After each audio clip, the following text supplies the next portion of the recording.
Hey everybody, Dr. Steve, Dr. Science Stuff, and we're out looking over like a bunch of trees where birds would be, except that it's raining. And maybe sometime we'll do a video on the science of rain, unless we have already. I can't remember, but we're going to talk about the science of birds. And it, people are like, Dr. Steve, do you know birds? And I'm like, yeah. And they're like, what's up with that? And I'm like, hey, that's a good one.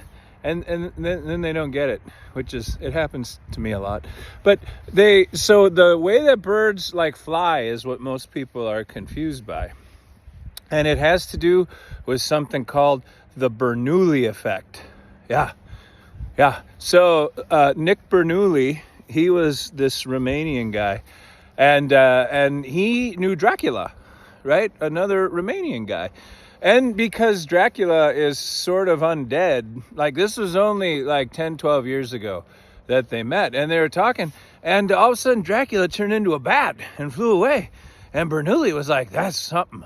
That is something. And he came up with this effect that he called it the Nick effect, and that didn't quite have the pop, so Dracula suggested the Dracula effect, and then that was kind of weird. So it's the Bernoulli effect is what it became.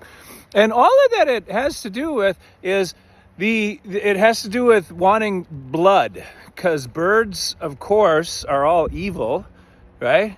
Like on the super bad evil scale, the SBAS. That's what scientists call it. On like a 1 to 10, birds are like a 98 or a 9.8. I was eating a poppy seed bagel. I don't know, it was on my phone. But the more evil and blood-sucking you are, the more you get liftoff. And that's what happens to birds. And that's the Bernoulli effect. That's science, and I'm Dr. Steve.